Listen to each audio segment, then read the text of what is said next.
Welcome to Career High, where we dive deeply into school district scandals. Just kidding. Career High spotlights visionary educational leaders who are heading up the charge in career-connected learning. I'm your host, Jeremy Smith, the co-founder and CEO of PegasTech, an entirely new kind of higher ed that empowers students to start their career 3 years earlier and $100,000 ahead of college graduates. But more importantly, my guest today is Jeff Linden. Jeff is the principal of Hastings High School out of Hastings, Nebraska. Jeff, thank you for joining us today on Career High. Hey, Jeremy. Thank you for having me on the show. Excited to be here. Yeah, absolutely. We're excited to have you.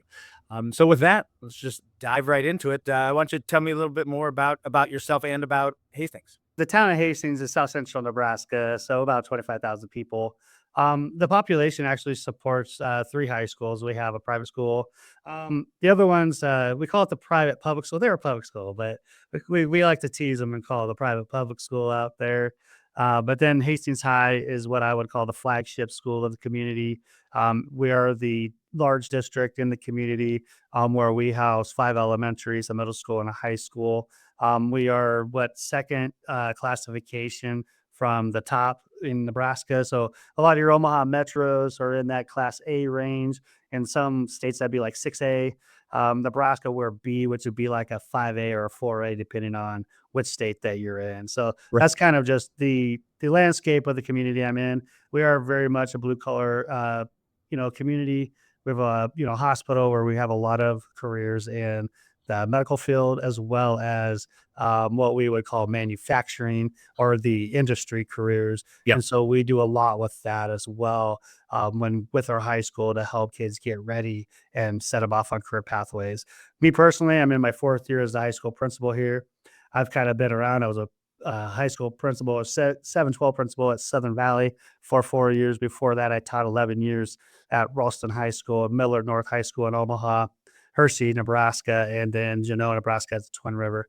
I've also been a head football coach, head wrestling coach, coach track, did all those other things. Also served 8 years in the Army Reserves. So I have a lot of leadership experience before getting into the role of principal. So there's my little synopsis.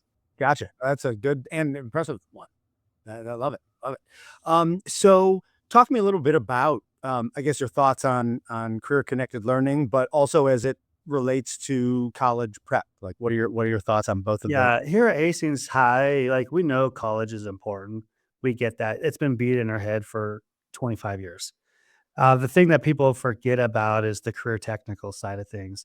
That industry is actually booming because you have the baby boomers getting out, leaving a lot of vacancies to where there's a lot of advancement opportunities. So we really work hard on pathways in Nebraska. So there's a lot of different pathways. We're actually going to add an education pathway coming up this year, but we also have work-based learning opportunities for our students. We do job explorations. We have a JAG program in our school as well that helps with Oh, wow. those type of things. Jab Shadow, how to build a resume. We do college career fairs. We also do career fairs Right. where we're not just trying to bring in kids and say, go to college. We're saying, hey, here's these careers. And that's actually, we call it our manufacturing career fair that we bring in people from all over a community around the area. And it's the point to where other people from other schools in the area will come and learn about these things. So I have a great counseling staff that does that. I don't have to do a lot of this on my own. Right. That's the great part. I just kind of oversee the building, and I have great people that I work with that kind of put these things together and give these opportunities for our kids. So we have like a CNA program that people can take 1 semester and get their CNA license. We added phlebotomy this year. No, we have, you can have 12 hours of doing credit in automotives. You can have you can have all the welding classes you can think of. So we have a lot of different things. Yeah. What are the Offer. pathways that you currently offer? What's that? What are the pathways? Oh, I can't name them all. I have to go get my sheet of paper. We have a lot of, so with our school, we have a lot of dual credit. We have a lot of AP options. So we have a lot of college readiness applications. We also have career applications. So um, our work-based learning is really important because we can put people in different types of pathways for their capstones. Right. So we have like FCS, family consumer science. We have pathways in there. We have pathways. Now we're adding the education piece. That's another pathway to help grow our own. We have manufacturing. We have automotives. We have the medical side. We're trying to get that medical side a little bit. We're still playing with some things on that, but we're talking about the health sciences. We have pathways in those areas. So those would be our major ones that we have right now, Right. that kids can go through, and they have to go through one of those pathways to do the work-based learning where we do job exploration, we do job shadowing, and then their senior year, we do all that their junior year. Their senior year, they come around and do paid internships.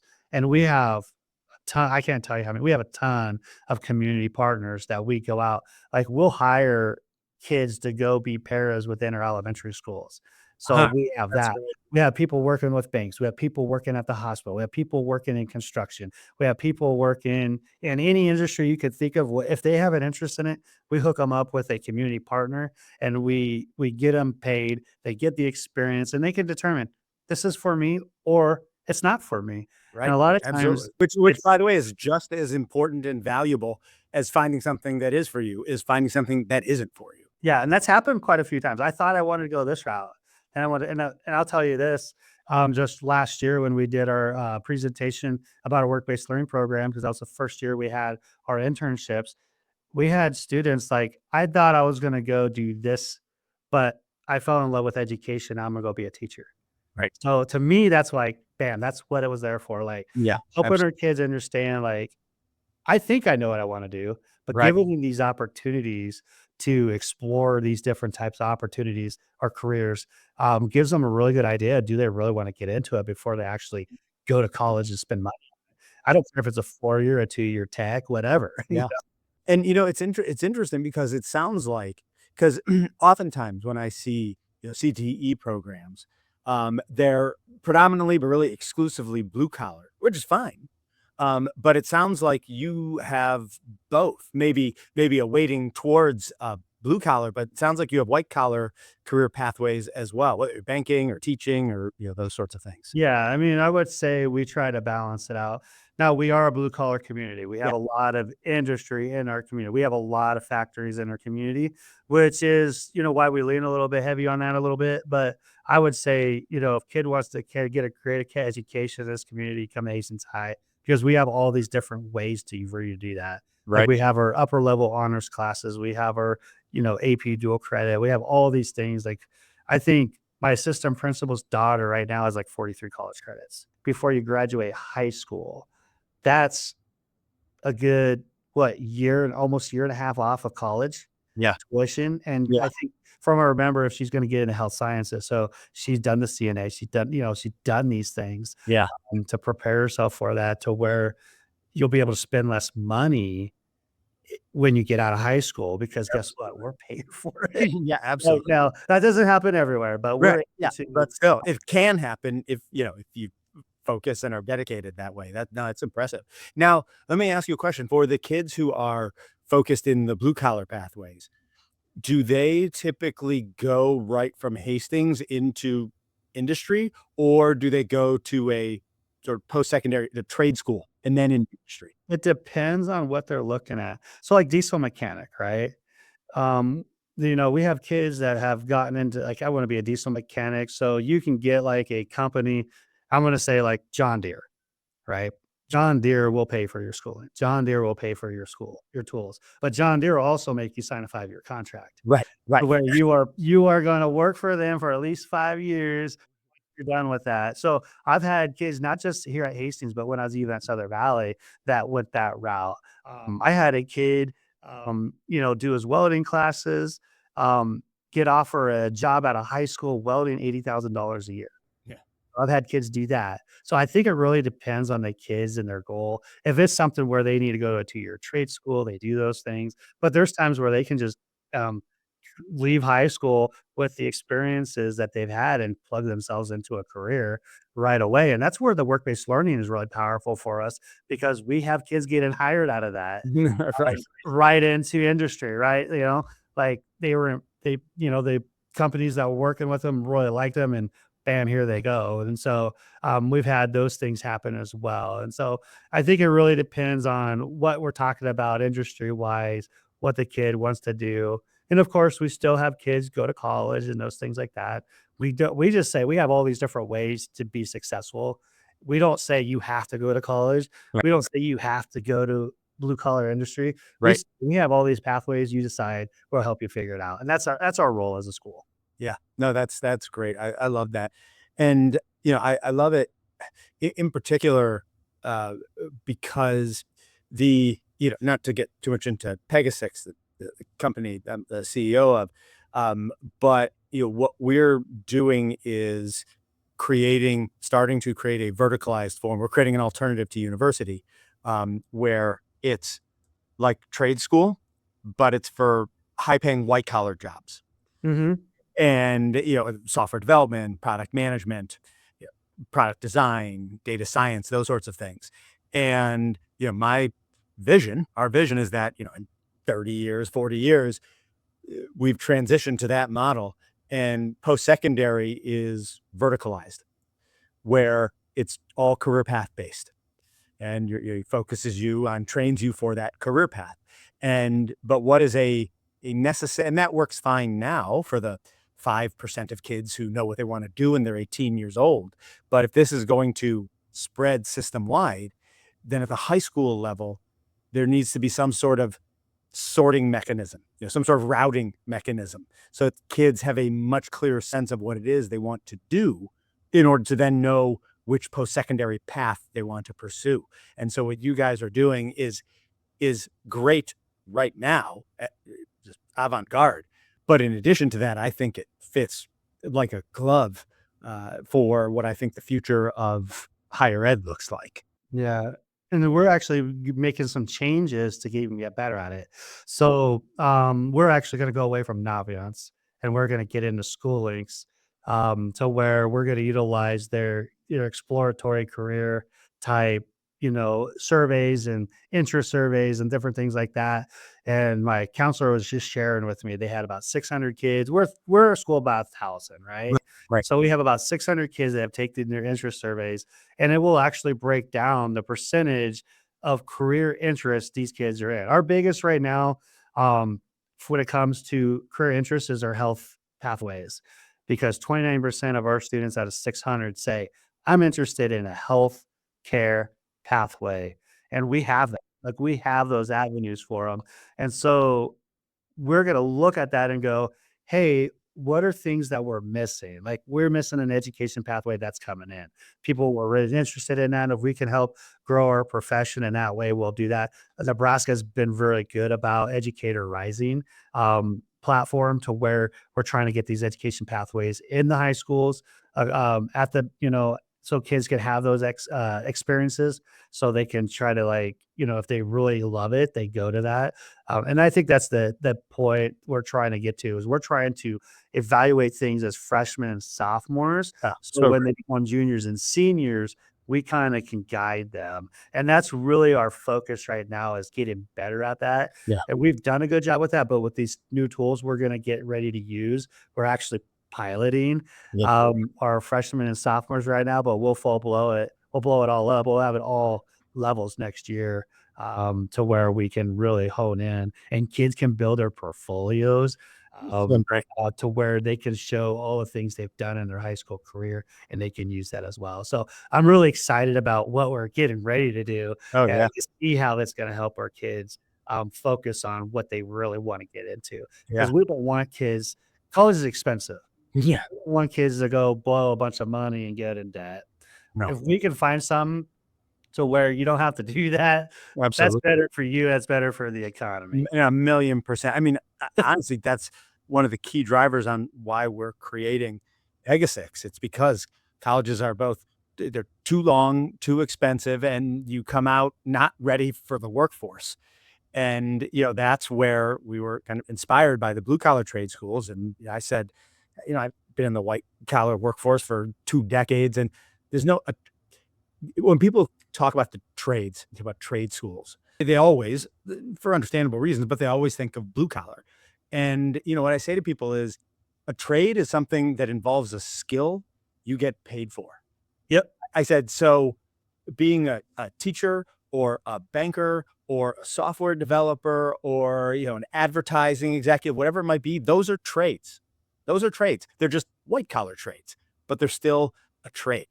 And so if the blue collar trade school model, which is, shorter, experiential, way more affordable, if that works for blue collar trades, well, that model should work for any trade, regardless of the color of the collar. And so, that's why, our programs, it's 1 year, 15K, 100% experiential, where you learn to do that white collar job by spending a year doing that job. That's how you master it. And, and then that way you start your career 3 years early or $100,000 ahead of a university grad, and you are job ready from day one. Yeah. So I completely agree with you on that. And I'll tell you, being an educator, I went to the university. I spent 5 years to get an education. I have doubled endorsed. So I was mathematics and PE. Came out. I spent 5 years in school doing that. They know they you're not ready until you're actually doing the job. No, which is insane. That's just the way education has been. Yes, you do your student teaching. That gives you a taste. Right. But No. until you have your own classroom, until you are actually doing the work and actually doing the job, you don't have a clue until you're in there. And it's the same with administrators. Yes. I went through the schooling. I was lucky enough and blessed enough. I went through an academy at Ralston with Dr. Adler, where I was able to learn some things before I sat in the seat, helped me. Right. But it's nothing like sitting in the seat and actually doing the job. No, and so I'm 8 years in to being a principal, and I'm still learning new things. I'm still going, I don't know everything, but we're figuring it out. Yeah. My biggest focus is if I take care of my adults, they'll take care of the students, and we'll be fine. So no, exactly. It's the truth. It's the only way to master any skill is by doing it. You can't whether it's riding a bike or learning a foreign language or learning to teach classes or learning software development. It doesn't matter. They're all skills. You can only master them by doing them, not through lectures or by reading about them or taking tests. The only way to master a skill is to do it. And it doesn't matter whether it's a blue collar skill or a white collar skill. It's a skill. And so you have to do it to really understand it, exactly like you were saying. And I think a lot of the colleges that specialize in education have done a better job at getting kids out into experiences and teaching early to figure out if they really want to do that. And before that, when I was going through, that wasn't that way. Right. I did some field experiences, but I didn't teach until I student taught. Right. Colleges are actually, even my daughter just finished college 2 years ago. She actually had to teach in her field experiences before she became right. Good. Well, at least they're starting to do that. So it's better than it was, but it's not still not close. Yeah. No. It's I could probably take somebody with a degree right now. Yeah. And the state of Nebraska would give me a teaching license and say, hey, they have a teaching license or they have a business degree. I can teach them how to teach business. Right. They know the content. Right. I can teach them how to teach business. There are those pathways starting to come out there. States are starting to look at how can we up the education force. Yeah. And that's one way is you can do what we call a transition program where you learn education philosophy, but you're on the job training. You're just teaching and learning and, getting satisfying that credential. Exactly. And that's the only way you can do. If I think of myself and anyone I've ever known, where we learned to do the job was our first year on the job. That was the way. It's on the job. That's how you learn how to do that job. It just is. And anything else is not going to be effective at all or nearly as effective as it could be if you were doing the job. And I'll take it one step further. I have a podcast. You have a podcast. I don't know nothing about podcasts until I started podcasting. Right. And I just figured it out. Right. Just learned about it. I looked up stuff. I figured it out because it was something I really was passionate about. I wanted to share other educational leader stories and learn from other people and get that out for people that don't have the privileges that I have when it comes to having a team of administrators to work with. Yeah. Because I've been in that silo as an educator, as a principal, where I didn't have a team like I do now. And so being able to provide free PD is what I call it to people is a passion of mine as well. But I wouldn't be able to podcast if I had to learn how to do it. I did it on my own. and you don't learn it until you're doing it. Right. What you're saying is true. And, it's funny too, because like when I would talk to, say, my doctor friends about PegasTech and what we were doing, they would say, "Oh yeah, no, totally, that totally makes sense." They're like, "But it wouldn't work for things like for doctors." And I said, "Well, let me ask you something."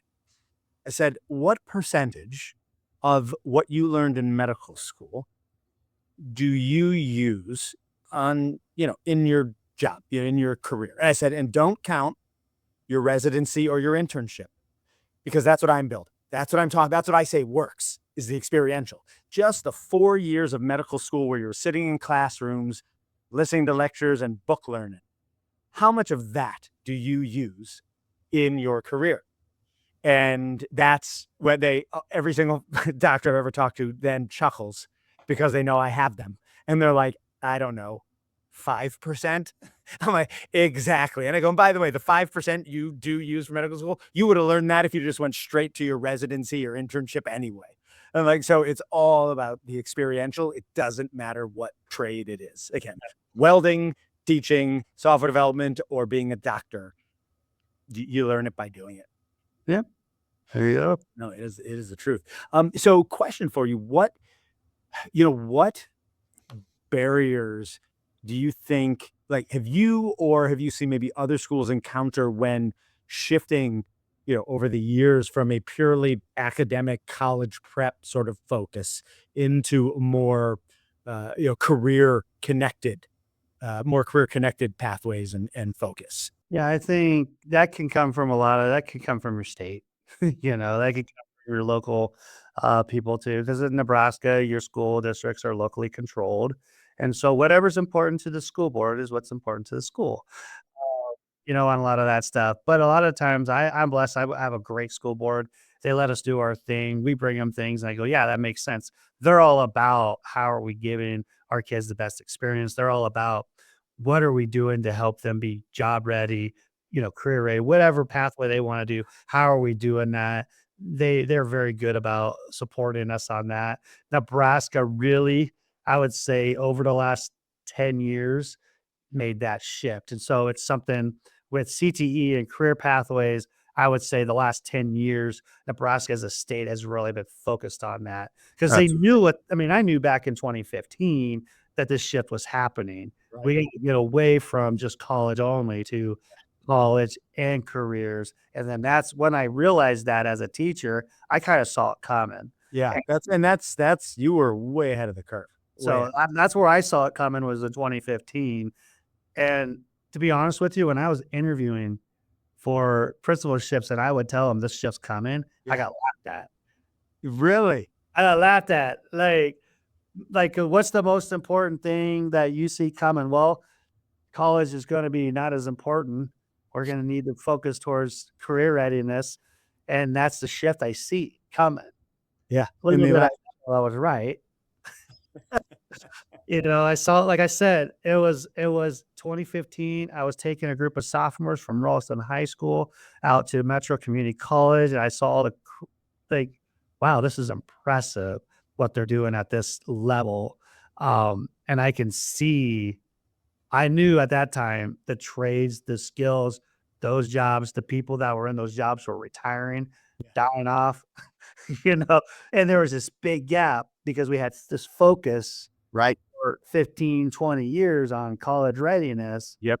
to where we had this big gap in career readiness. Yes. And so now it's like, let's keep it balanced. Yeah. And if you know anything about the history of education, what did education started off as? Yeah. Career readiness. It did. That you are the only person I have ever talked to who knows that.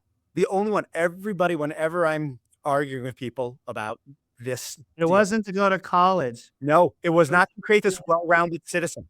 It was to prepare the children of the upper class for what they were going to do after college, which was religious and civic leadership. And back then, courses like political science and philosophy and economics, those were pragmatic courses designed to prepare them for that next step after college of religious or civic leadership. But nobody knows that except you and me. Everybody's like, "Oh, no, but college's original purpose wasn't built I to." might have done some studying. Yeah, like, yeah, it's because it's crazy. People are like, its original purpose wasn't to prepare you for the job. I'm like, wrong. I'm like, it absolutely was the original purpose of college. Well, what happened was is colleges wanted people to come to college, so states started passing laws to get people to go to the college route. Now, there's some validity to, and I'm a first year or a first generation college student out of my family. My mom finished high school but didn't go to college. She actually finished an associate's degree at 50. So I got to give Oh, my wow. mom. My dad dropped out in eighth grade, never finished school. Wow. Well, me and my brother are the only 2 in my generation of my parents' side that has a college degree. Now, I'm blessed to have my degree. I'm blessed to be where I'm at today. I wouldn't be where I'm at today if I didn't go to college. Right. But that's not the only way to have a great life and a great career. Yeah. No, There's it's true. things that you need to go to college for, I get that, but there's also smarter ways about going to college. Exactly. And that's what we're trying to create is a smarter way about it. Because the thing is with college, the reason college helped you and me wasn't because it prepared us for our job. It was because it put a stamp on us that said, It's "Hey, they made it through our filter, and so you can consider them for an interview." Yeah, Right? But we haven't done anything to make them ready for what it is you wanna hire them for, but, there's some level of quality and potential there because they made it through our filter. yeah, And, that's just not enough. That's not worth 4 years of your life and, you know, 50 to $350,000. It's like you yeah, gotta do something. yeah. Yeah, get them ready. So, Yeah, no, even I have 2 masters and a specialist degree on top of my undergrad. Uh, they're just they're nice to have, but it's my experiences that carry the day. yes, they are right. Exactly. No, it is the truth. It really But is. it does give me more pay, so there you Is go. it? Yeah, right, yeah. You can't argue with that. You cannot argue with that. Awesome, awesome. Well, super. This has been really great. Jeff, I appreciate you taking the time to come on, and joining me on Career High. Love just getting to hear, not only what you're doing at Hastings, but just sort of the way you think about the world. It's like honestly, it is avant-garde. It really is ahead of the curve, both how you were thinking of it 15 years ago, I mean 2015, Yeah, and about 11 years ago. yeah, even how you're thinking of it today. And I just Yep. love seeing that sort of mindset and passion around career readiness and career connected pathways today. So I really appreciate it. You have a question for you as you were talking about again, I used to uh, when I talk to people doing CTE that is just purely blue collar, which I said is great because for all the reasons you said, more. I think there's a dumb stigma attached to blue collar work. But when you started to mention the white collar career paths too, do you guys have business or software development career? Yeah, we do, we require a computer science course to graduate now. We Mm. also have personal finance, that's a graduation requirement. But yeah, we do have business pathways, we do have, computer science pathways. We're trying to up the computer sciences a little bit, get some more programming type classes, and that's kind of what we're currently working on. Right now, we're trying to pass, computer science in 8th grade to become high school credit. Then I'm also gonna go for Algebra 1 to become high school credit so we can get kids tracked a little quicker on things. Oh, that's awesome. I love that. Something I was wondering, yeah, actually, which is actually why I asked the question once it entered my mind. Something we're doing right now is um, so PegasTech, you heard me mention it once or twice in the podcast, is this college alternative that we're launching that's designed to get these kids these high paying white collar jobs, but with the a rational and amount of time and money, so that like I said, these kids start 3 years early and 100K ahead of college grads. And we're actually recruiting right now for our inaugural cohort that we're launching in the fall. Um, I was wondering, do you think it would make sense? I would love to come in and talk to your computer science and or business pathways and just let them know about Pegasus as a as a I don't potential? think that would be a problem. I would just have to figure out. I would probably want to do it on a PLC day. So Wednesdays, we do PLCs from 3 to 4, which would be your Eastern time. So 5 to 6 for you. Yeah, I'm Central, Kansas City You're Central. Central? Yeah. Okay. Why my thing kept saying you're on Eastern time, but Mm. the 3 to 4, yeah, 3 to 4 Central. If that works for you, if you want to do some sort of Zoom, let me Yeah, reach out to them and talk to them. sure. And if you would email me some information Yeah, to absolutely. say, "Hey, I talked to this guy. He's interested," just to talk, right? Yeah, yeah, yeah. No, that's Let him it. know that this is something that kids might be interested in.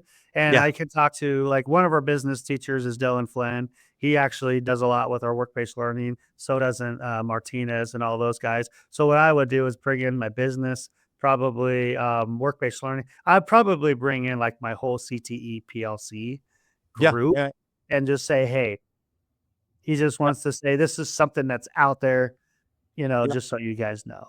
And yeah, that's the first time I've heard of it, so yeah. I'm intrigued. Yeah, So yeah. No, yeah, it's like I said, we're trying to change the way post-secondary works because I honestly think it's broken, and, it needs to be fixed, and I don't think you can fix the existing system because there's just too many countervailing winds. talking about too much government oversight. Right, yeah, and it just can't, and so this, like I said, it's you graduate early, and especially for these early cohorts as we're launching, we've already lined up employment guarantees so that when these kids graduate in a year, there's, $80 to $90,000 jobs waiting for them on the other end, I think that's of it. awesome, though. I say Yeah. thank you for the work that you are doing. I think that's really cool. No, I appreciate it. I appreciate it. It's like I said, it's the first I've heard of it. Like, shoot me an email, Yeah. with some information I could share with them. First, I want to see if they're interested. Yeah, yeah, See if they are. I'll get back to you. We'll set up a time to where they can hear you out and alright. just like, I don't think it hurts. Yeah, yeah. No, it's just another option, so yeah, no, that'd be awesome. Alright, beautiful. Well, We're all about learning about options. yeah, right, yeah, It might be something where, hey, kid, this might be something for you. Like this might hell be a good thing for you, and see yeah. how it Yeah. No, absolutely. Absolutely. All right. Awesome. Well, again, Jeff, thanks. This was great. Like once I get off here, I'll shoot you an email with some materials and stuff, and then we'll go from there. All right, Jeremy. Well, it was great. Yeah. Thank you for the opportunity, and Absolutely. just let me know when you air it, and I'll share it out. Absolutely. Will do. You bet. Thank you, Jeremy. All right. Thanks, Jeff.